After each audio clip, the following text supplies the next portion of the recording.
reappear into my view. We have to look on the cameras through Brundle and Nelson, and it's only really on the way out of the corner where you get a decent view for the race.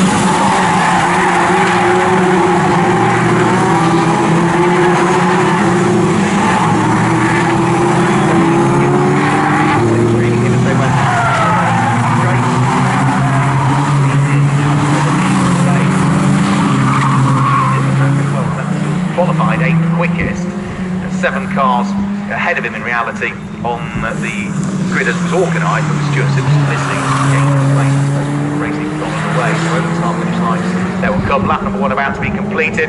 Phil Jenkins looking for the lead of the race, 3 wide over the start finish line almost, but it's Jay McCormack from Lee Wiggins and Phil Jenkins. Ross Ollivant working away with the Dayglow orange car of Anthony Barnes, 5 for the lead of the race as they flick their way through Ritchie's corner, ready to start lap number 2 in this one. As for the 1600cc category, it is car number 16, it's Simon Griffiths at the moment that leads the charge of the 1600cc cars from Ben Winrow, and then the number 82 car of Lee Collins. So that's the order of the 1600 as they completed the first lap of the race. We'll try and keep an eye on both as the race wears on, as they head along the straight and in towards the braking area for Agostini, which is where they rather frustratingly disappear out of my view while they turn their way through the left-hander. When they reappear back into view, it's still Jay McCormack from Lee Wiggins. Phil Jenkins is now under attack by the look of things from Ross Ollivant, who sits there in 4th position, and Lee Wiggins is going side by side now for the lead of the race, but he's on the outside line going up towards Oggies. Is he going to cut back on the exit? No is the answer.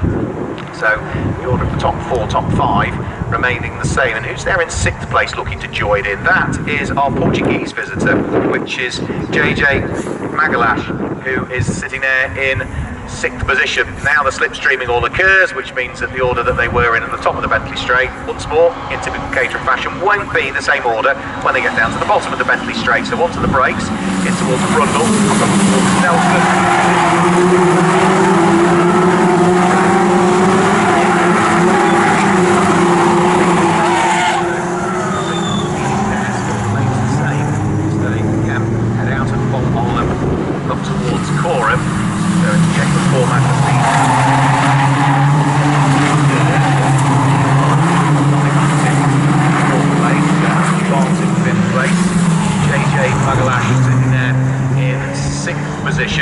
And as they now go over the start-finish line, we're side by side for the lead of the race.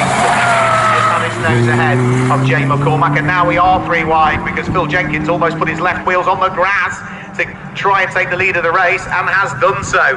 So it is Phil Jenkins now that picks up the lead of the race. 3 wide over the start-finish line. Phil Jenkins on the left, Lee Wiggins in the middle, Jay McCormack on the right-hand side, and it's Jenkins that hits the front for the first time. That's what Caterham racing is all about, keeping yourself in that main pack of cars. Leading the 1600s is car number 16 still, which is Simon Griffiths, that still leads the 1600s from Ben Winrow, and the number 82 car of Lee Collins. So in 1600s, it's not quite changed so much on that lap. Race leading pack of cars though, starting to turn their way up towards the infield section of the circuit again. So round through Agostini, Phil Jenkins, then it is Jay McCormack, but now it looks like Lee Wiggins is coming under pressure and attack from the number 40 car in the hands of Anthony Barnes. That's the first of the cars with the Dayglow orange rollover hoop. The second of the cars with the Dayglow orange rollover hoop is the Portuguese driver JJ Magalash, who is hanging on to a place at the bottom of the top 6 currently. And from there, they'll then turn their way right out of Williams, and for what is now the 3rd time of asking, onto the Bentley Straight, where Phil Jenkins is in danger of losing the lead of the race, because closing all of the time was Jay McCormack. Has he got enough momentum to grab the lead of the race?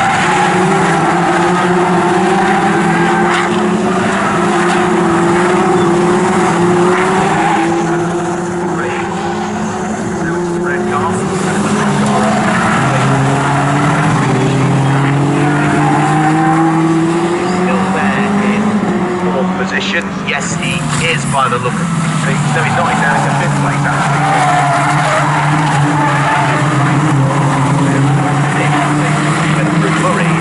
And now as they reappear clear back interview. We're going to go 3 wide again, are we? No. JJ Margalash was thinking about it. He tucks back behind Lee Wiggins, trying to have a slipstream, and now we're almost 4 wide this time, heading up towards Richie, who's going to go through. Anthony Barnes goes through and up into second position. So Phil Jenkins here, nearly 3/4 of a second up the road now, and that might be enough if they keep squabbling to break the tow, which is not what they need to be doing at this stage. They need to try and keep Phil Jenkins within distance so that they can utilise that tow from him. Fastest lap of the race we've just seen on that lap goes away of car number 20, Steve Day, in 6th position now. Car number 20 picks up the fastest lap of the race. Steve Day is the black car, but it's got a sort of a metallic pinky rollover hoop to it, really. Through Agostini. This is lap number 4 that they are now on. And Phil Jenkins, has worked hard to try and maybe break the toe on the cars behind. They're going to have to work together. If they squabble, it'll be off and away.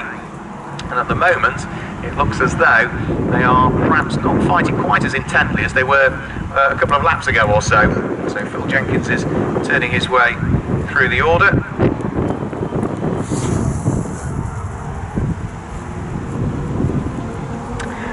The car's just heading along the Bentley straight for the 1600s. We have now had a change of lead because he was 3rd in the class on the previous lap, but now up to 22nd position comes the lead of the 1600cc category, and that's car number 82.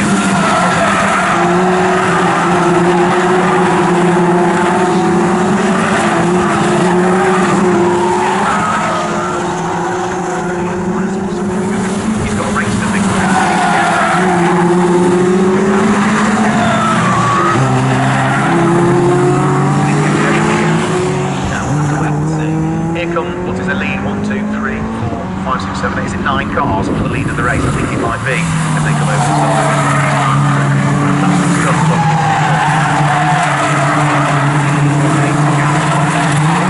7.65 of a second. Jay McCormack has surely brought that down this time through, and as they go through, it has. It's come down by just a whisker, but it's enough to give Jay McCormack now the fastest lap of the race. 2 minutes 6.456. 2 minutes 6.456 is now the fastest lap of the race that we've seen so far. What of the squabble for the lead of the 1600cc category? We'll pick up on that when they come over the start-finish line in just a few moments' time. It looks as though it now, having broken away since taking the lead of the class, is Lee Collins in car number 111, which is Oliver Gibson, is sitting 2nd in the class, but is under pressure from the car that sits right behind him, which is the number 16 car, and that is going to be the car of Simon Griffiths. So certainly Lee Collins starting to break away and disappear up the road. As for the overall race leaders, well, they're just threading their way through Hamilton in towards the braking area for Oggies at this stage. Phil Jenkins still leading. Jay McCormack, Lee Wiggins and Anthony Barnes still completing the top 4. The big loser on that lap was JJ Margalash, who is now down in 7th place, having been at the beginning of the lap up in 4th position. So he's had his pocket picked by a few over the course of that lap. So down the Bentley straight, in towards Rundle, and then on towards Nelson.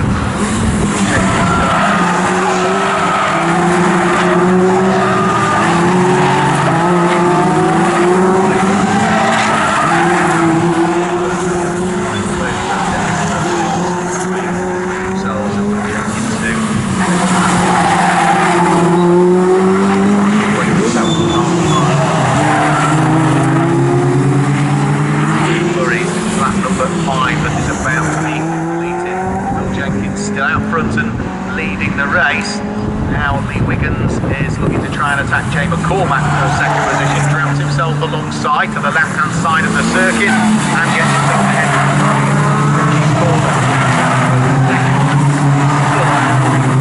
Second, and with that extra toe coming up towards the start-finish line, that was just enough to give Lee Wiggins now the fastest lap of the race, 2 minutes 5.542. As for the lead of the 1600s, well, are we still seeing pulling away all of the time the car of Lee Collins?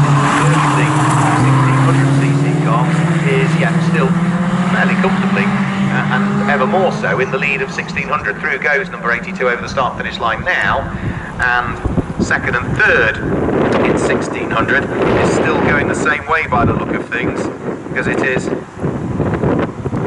going to be second in 1600. It's still going to be the Carnival 111, which is Oliver Gibson. Stephen Griffiths is still behind him, not that far behind him either. So we've now got 18 minutes of this race to go. Remember, we see another race from these cars tomorrow. The gap first to second is closing up now. It might have been 3/4 of a second at the beginning of this lap, but with Lee Wiggins setting the fastest lap of the race and getting the toe on the start-finish straight, he has now worked himself into prime condition to get the toe off the race leader heading down the Bentley straight. I'm not sure he's going to grab the lead by the time they get towards Brundle and Nelson. He'll certainly be right on the coattails of Phil Jenkins, and in fact,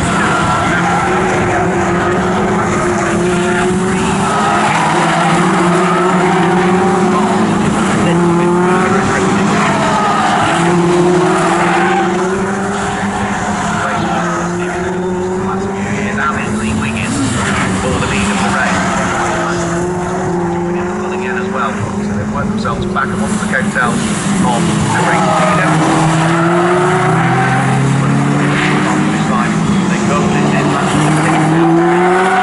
Wiggins picking up the toe from Phil Jenkins. He's going to close right onto the coattails of him. Is he going to go for the lead of the race? He jinks out from behind to the left-hand side of the circuit. Does he have the momentum?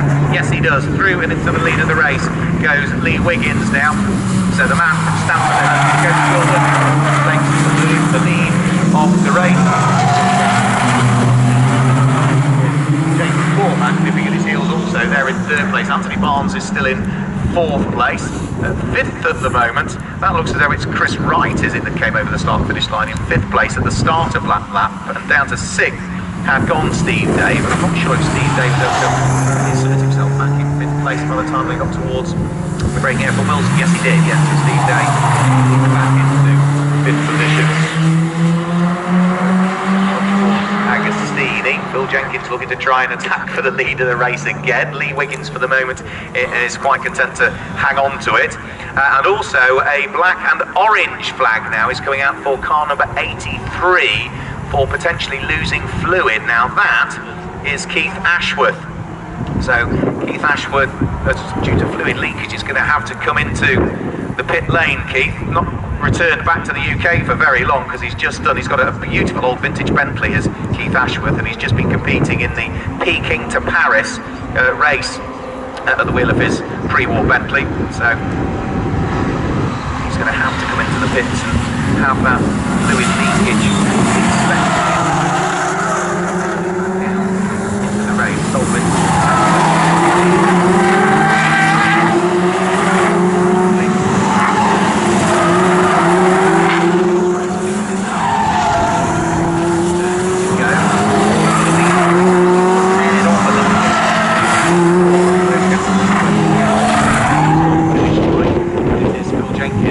Has taken up the lead of the race yet again.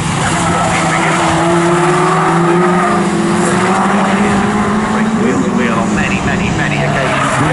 Leads the race. Lee Wiggins in second place, but now goes for the lead of the race as Phil Jenkins lets him go through. It is now Anthony Barnes that's up into third place. Lee McCormack sitting down there in fourth place. We're side by side for fifth and sixth, and it is still just, I think, hanging on to the position of fifth place. Yeah, he did attack, but he didn't fall through. Fifth place.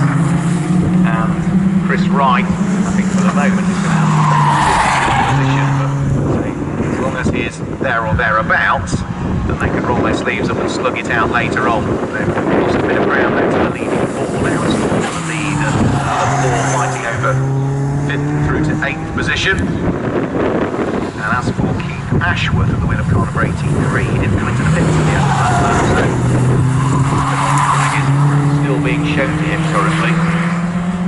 The leading quartet in towards the braking area for Murray's, for Oggies, I should say. And Griffith just took Ollie Gibson for second in the 1600s, heading down in towards the first corner. Great move. Up the inside, grabs the place away. So 14 minutes of the race to go. Race leaders heading down the Bentley straight. Now he's going to pick up the the lead this time. It was Paul Jenkins over the start-finish line. Nelson, in answer to that, yes it is, Rodney Wiggins.